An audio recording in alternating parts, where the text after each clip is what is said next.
வணக்கம். செந்தணலின் பிரதான செய்திகள். விரிவான செய்திகளுக்கு முன் தலைப்புச் செய்திகள். தியாக தீபம் திலீபனின் 37வது ஆண்டு நினைவேந்தல் நிகழ்வுகள் நாளை யாழ்ப்பாணம் நல்லூரில் ஆரம்பமாக உள்ளன. எதிர்வரும் ஜனாதிபதி தேர்தலை தமிழ் மக்கள் புறக்கணிக்க வேண்டியதன் அவசியத்தை வலியுறுத்தி யாழ்ப்பாணம் தீவகம் மற்றும் மட்டக்களப்பு கொக்கட்டிச்சோலை பகுதிகளில் பிரசார பணிகள் முன்னெடுக்கப்பட்டுள்ளன. காப்போத சாதாரணதர பரீட்சை பெறுபவர்கள் இன்னும் 2 வாரங்களுக்குள் வெளியிடப்படும் என்று கல்வி அமைச்சர் தெரிவித்துள்ளார்.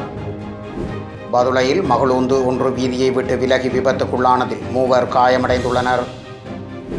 யாழ்ப்பாணம் ஊர்காவற்துறை பகுதியில் இடம்பெற்ற வாகன விபத்தில் ஸ்ரீலங்கா காவல்துறையைச் சேர்ந்த ஒருவர் உயிரிழந்துள்ளார்.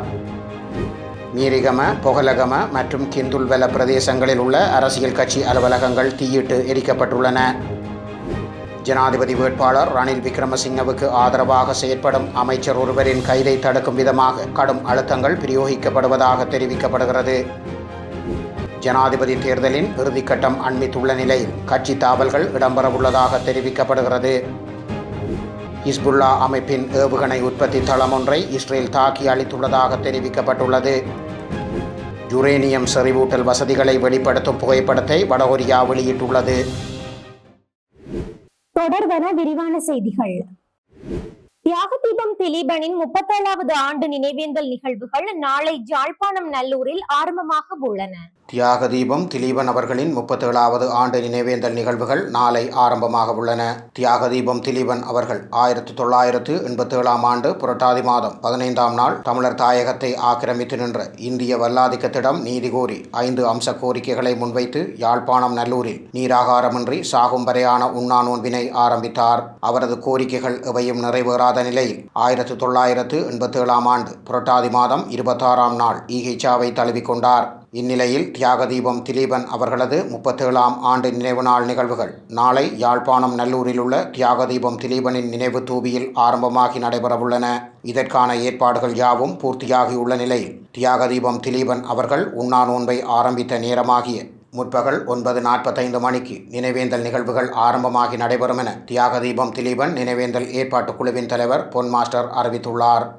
தியாக தீபம் திலீபன் அவர்களின் நினைவு நாள் நாளை 15/9/2024 ஆரம்பமாக உள்ளது. தியாக தீபம் திலீபன் அவர்கள் 5 அம்ச கோரிக்கையை முன்வைத்து நீராகாரமின்றி மெழுகுவர்த்தி போல் உருகி தனது உடலை தேசத்திற்காக அர்ப்பணித்தார். இந்த அர்ப்பணிப்பு மக்கள் ஒவ்வொருவரும் மனதிலும் ஆழப்பதிந்த ஒன்றாகும். எனவே இந்த நினைவு நாளை உணர்வுபூர்வமான மக்கள் அனைவரும் நாளை 9:45 மணியளவில் தியாக தீபம் உண்ணா நோன்பிருந்த நேரத்திற்கு வருகை தந்து அவருக்கு வணக்கம் செலுத்த ஒத்துழைப்பு வழங்குமாறு அன்புரிமையுடன் கேட்டுக்கொள்கின்றோம்.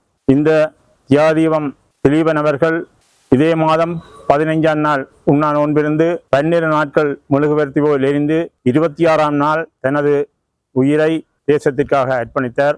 இந்த நாட்கள் 26ஆம் தேதி வரை அவரின் உண்ணா நோன்பு கடைபிடிக்கப்பட்டு இறுதி 26ஆம் தேதி அவரின் உயிர் பிரிந்த நேரம் அவருக்கு வணக்கம் செலுத்த தமிழ் உலகம் தயாராகியுள்ளது.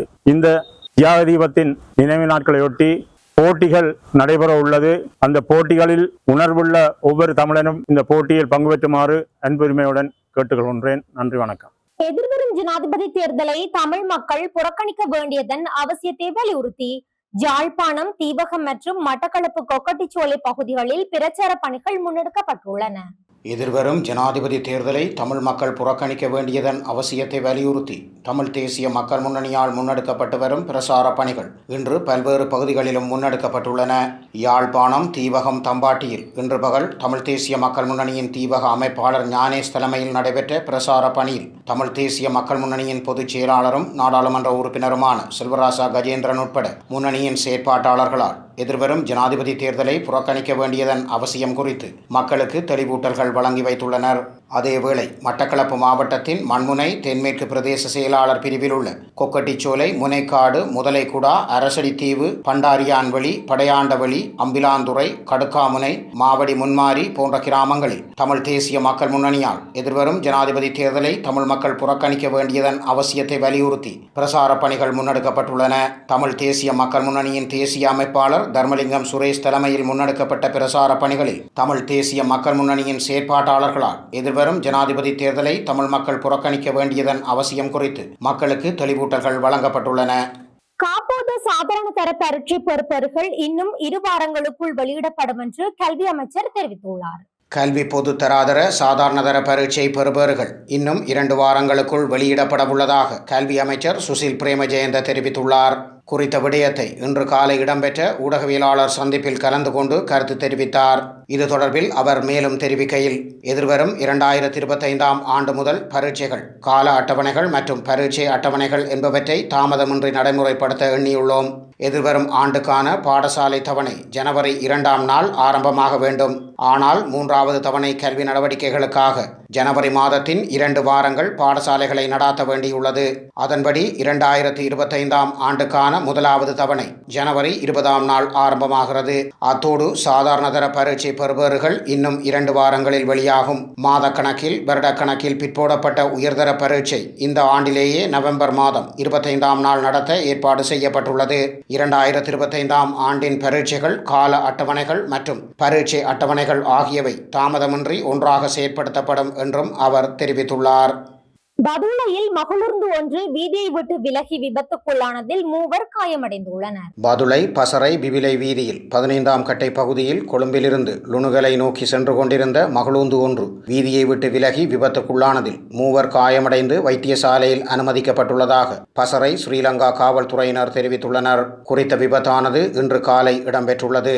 காயமடைந்த 3வரும் பசறை மருத்துவமனையில் அனுமதிக்கப்பட்ட நிலையில் மேலதிக சிகிச்சைகளுக்காக 2 பெண்களும் பதுளை பொது மருத்துவமனைக்கும் ஒருவர் பசறை மருத்துவமனையிலும் அனுமதிக்கப்பட்டு சிகிச்சை பெற்று வருவதாகவும் பசறை வைத்தியசாலையின் அதிகாரி ஒருவர் தெரிவித்துள்ளார். இந்நிலையில் காயமடைந்த 2வரில் ஒருவர் லுணுகலை பகுதியைச் சேர்ந்தவர் எனவும் ஒருவர் கடவத்தை பகுதியைச் சேர்ந்தவர் எனவும் தெரிவிக்கப்படுகிறது. விபத்துக்கான காரணம் இதுவரை கண்டறியப்படாத நிலையில் மேலதிக விசாரணைகளை பசறை போக்குவரத்து ஸ்ரீலங்கா காவல்துறையினர் மேற்கொண்டு வருவதாக தெரிவித்துள்ளனர். யாழ்ப்பாணம் ஊர்காவற்றுறை பகுதியில் இடம்பெற்ற வாகன விபத்தில் ஸ்ரீலங்கா காவல்துறையைச் சேர்ந்த ஒருவர் உயிரிழந்துள்ளார். யாழ்ப்பாணம் ஊர்காவற்றுறை பகுதியில் நேற்று இடம்பெற்ற விபத்தில் ஸ்ரீலங்கா காவல்துறையைச் சேர்ந்த ஒருவர் உயிரிழந்துள்ளார். உயிரிழந்தவர் தெல்லிப்பளை ஸ்ரீலங்கா காவல்துறை நிலையத்தில் கடமையாற்றும் புங்குடுதீவு பகுதியைச் சேர்ந்த கண்ணதாசன் என்ற காவல்துறை உத்தியோகத்தர் என்று தெரிவிக்கப்பட்டுள்ளது. வேலனை பகுதியிலிருந்து அராளி சந்தியை நோக்கி உந்துருளியில் பயணித்துக் கொண்டிருந்த வேளை மற்றுமொரு உந்துருளியுடன் மோதுண்டு விபத்து நேர்ந்த வேளை எதிரே வந்த ஜேசிபி ரக வாகனத்தினுள் குறித்த காவல்துறையினர் அகப்பட்டு சம்பவ இடத்திலேயே உயிரிழந்துள்ளார் என்று விசாரணைகளை முன்னெடுத்துள்ள ஊர்காவற்துறை ஸ்ரீலங்கா காவல்துறையினரால் தெரிவிக்கப்பட்டுள்ளது. நீரிகம, பொகலகம மற்றும் கிதுல்வெல பிரதேசங்களில் உள்ள அரசியல் கட்சி அலுவலகங்கள் தீயிட்டு எரிக்கப்பட்டுள்ளன. 3 அரசியல் கட்சி அலுவலகங்கள் தீயிட்டு எரிக்கப்பட்டுள்ளதாக ஸ்ரீலங்கா காவல்துறையினர் தெரிவித்துள்ளனர். மீரிகம, பொகலகம பிரதேசத்தில் 2 கட்சி அலுவலகங்களும் திவிலுப்பிட்டிய கிந்துல்வெல பிரதேசத்தில் உள்ள கட்சி அலுவலகங்களுமே இவ்வாறு தீயிட்டு எரிக்கப்பட்டுள்ளதாக பல்லேவெல ஸ்ரீலங்கா காவல்துறையினர் தெரிவித்துள்ளனர். கிந்துல்வெல கிந்தமாமன சந்தியில் அமைந்துள்ள கட்சி அலுவலகம் ஒன்றின் பெயர் பலகைகள் தீயினால் சேதமடைந்துள்ளதுடன் 1.5 கிலோமீட்டர் தொலைவில் உள்ள கேட்டிவெல கிராமத்தில் உள்ள அலுவலகத்தின் பெயர் பலகைகளும் தீயில் எரிந்துள்ளதாக தெரிவிக்கப்பட்டுள்ளது. குறித்த இடத்திலிருந்து சுமார் 200 மீட்டர் தொலைவில் அமைந்திருந்த மற்றொரு வேட்பாளரின் அலுவலகத்தின் பெயர் பலகைகளும் எரிந்துள்ளதாக தெரிவிக்கப்பட்டுள்ளது. ஹெய்டிவால பகுதியில் 2 எரிக்கப்பட்ட இடங்களுக்கு அருகில் கையால் எழுதப்பட்ட சில சுவரொட்டிகளை ஸ்ரீலங்கா காவல்துறையினர் கண்டுபிடித்துள்ளதாக தெரிவித்துள்ளனர். மேலும் அவை காவல்துறையினர் விசாரணையை தவறாக வழிநடத்தும் முயற்சியாக இருக்கலாம் என தெரிவிக்கப்பட்டுள்ளதுடன் அலுவலகம் ஒன்றின் அருகே விழுந்து கிடந்த தீப்பெட்டியையும் காவல்துறையினர் காவலில் எடுத்துள்ளமை குறிப்பிடத்தக்கது. ஜனாதிபதி வேட்பாளர் ரணில் விக்ரமசிங்கவுக்கு ஆதரவாக செயற்படும் அமைச்சர் ஒருவரின் கைதை தடுக்கும் விதமாக கடும் அழுத்தங்கள் பிரயோகிக்கப்படுவதாக தெரிவிக்கப்படுகின்றது. ஜனாதிபதி வேட்பாளர் ரணில் விக்ரமசிங்கவுக்கு ஆதரவாக செயற்படும் அமைச்சர் ஒருவரை கைது செய்வதற்கு நடவடிக்கை எடுக்கப்பட்டுள்ளதாக தெரிவிக்கப்படுகிறது. குறித்த அமைச்சருக்கு எதிராக ஆதாரங்கள் வலுவாக இருந்தபோதும் அவரின் கைது நடவடிக்கை கடும் அழுத்தம் காரணமாக தடுக்கப்பட்டு வருவதாக தெரிவிக்கப்படுகிறது. சர்ச்சைக்குரிய அமைச்சர் ஜனாதிபதியின் பாதுகாப்பு ஆலோசகர் சாகல ரத்நாயக்காவை சந்தித்து கைது செய்வதை தடுக்குமாறு கோரிக்கை விடுத்துள்ளதாக தகவல்கள் வெளியாகியுள்ளன. விசாரணையின் போது கைது செய்வதற்கான போதிய ஆதாரங்கள் உள்ளதாக ஸ்ரீலங்கா காவல்துறை தரப்பில் தெரிவிக்கப்பட்டுள்ளது. முன்னாள் சுகாதார அமைச்சர் கெஹலிய ரம்புக்வெல இவ்வாறு சட்டத்தின் முன்னிருந்து தப்பிக்க முயன்ற போதிலும் கைது செய்யப்பட்ட பின்னர் 7 மாதங்களின் பின்னரேயே பிணையில் விடுவிக்கப்பட்டுள்ளமை குறிப்பிடத்தக்கது. ஜனாதிபதி தேர்தலின் இறுதிக்கட்டம் அண்மித்துள்ள நிலையில் கட்சி தாவல்கள் இடம்பெறவுள்ளதாக தெரிவிக்கப்படுகின்றது. இலங்கையில் ஜனாதிபதி தேர்தல் இறுதிக்கட்டத்தை அண்மித்துள்ள நிலையில் தென்னிலங்கை அரசியலில் சூடுபிடித்துள்ளது. இந்நிலையில் அடுத்து வரும் நாட்களில் பல முக்கிய அரசியல் மாற்றங்கள் மற்றும் கட்சி தாவல்கள் இடம்பெறவுள்ளதாக தகவல்கள் வெளியாகியுள்ளன. இது குறித்து பிரதான கட்சிகளின் மட்டத்தில் பல்வேறு கலந்துரையாடல்கள் இடம்பெற்று வருவதாகவும் உள்ளக தகவல்கள் தெரிவிக்கின்றன. 2 முக்கிய அரசியல் கட்சிகளின் முக்கியஸ்தர்கள் கட்சி மாறுதலுக்காக இந்த முயற்சியை மேற்கொண்டு வருவதாக கட்சி வட்டாரங்கள் தெரிவிக்கின்றன. அண்மைய கருத்து கணிப்புகளுக்கு அமைய வயதானவர்களின் ஆதரவு ஜனாதிபதி வேட்பாளர் ரணில் விக்ரமசிங்கவுக்கு உள்ளதாகவும் ஏனைய வயதினர் சஜித் பிரேமதாசா மற்றும் அனுரகுமார திசநாயக்க ஆகியோருக்கு ஆதரவு வழங்கி வருவதாகவும் தெரிவிக்கப்பட்டுள்ளது. இதற்கமைய ஜனாதிபதி ரணில் விக்ரமசிங்க தனது வெற்றியை உறுதி செய்யும் நோக்கில் பல்வேறு காய் நகர்த்தல்களை மேற்கொண்டு வருவதாகவும் தெரிவிக்கப்படுகிறது. இனி சர்வதேச செய்திகள். ஹிஸ்புல்லா அமைப்பின் ஏவுகணை உற்பத்தி தளம் ஒன்றை இஸ்ரேல் தாக்கி அளித்துள்ளதாக தெரிவிக்கப்பட்டுள்ளது. சிரியாவில் அமைந்துள்ள ஹிஸ்புல்லா அமைப்பின் ஏவுகணை உற்பத்தி தளம் ஒன்றுக்குள் புகுந்த இஸ்ரேலிய விசேட படை அந்த தளத்தை தாக்கி அளித்துள்ளதாக தகவல்கள் வெளியாகியுள்ளன. இந்த தாக்குதல் தொடர்பில் இஸ்ரேலிய தரப்பிலிருந்து எந்த தகவலும் வெளிவராத போதும் அண்மையில் இடம்பெற்ற இந்த சம்பவம் குறித்த விவரத்தை அமெரிக்க ஊடகம் வெளிப்படுத்தியுள்ளது. லெபனான் எல்லையிலிருந்து வடக்காக சுமார் 40 கிலோமீட்டர் தொலைவில் இருக்கும் மல்ஜாப் நகருக்கு அருகில் இஸ்ரேல் நடத்திய இந்த தாக்குதலில் 18 பேர் கொல்லப்பட்டுள்ளதாக சிரிய ஊடகம் தெரிவித்தது. இது தொடர்பில் நியூயார்க் டைம்ஸ் பத்திரிகை வெளியிட்டிருக்கும் செய்தியில் உலங்கு வானூர்திகளில் வந்திறங்கிய இஸ்ரேல் விசேட படையினர் ஈரானால் கட்டப்பட்ட தளத்தை குண்டு வைத்து தகர்த்ததாகவும் அங்கிருந்த முக்கிய தகவல்களை எடுத்துச் சென்றதாகவும் குறிப்பிட்டுள்ளது. அமெரிக்க மற்றும் மற்ற அதிகாரிகளின் தகவல்களை அடிப்படையாக கொண்டே இந்த செய்தி வெளியாகியுள்ளது. இஸ்ரேல் படைகளை கட்டுப்படுத்துவதற்கு குறித்த தளத்திற்கு படையினர் குவிக்கப்படுவதை தடுக்கவே இஸ்ரேல் அங்கு வான்வழி தாக்குதலை நடாத்தியுள்ளதாக தெரிவிக்கப்படுகிறது. சிரியாவில் இஸ்ரேல் அடிக்கடி தாக்குதல்களை நடத்துகின்ற போதும் வழக்கத்திற்கு மாறாக அங்கு படையினர் தரையிறங்கி தாக்குதல் நடத்தியுள்ளமை குறிப்பிடத்தக்கது. யுரேனியம் செறிவூட்டல் வசதிகளை வெளிப்படுத்தும் புகைப்படத்தை வடகொரியா வெளியிட்டுள்ளது.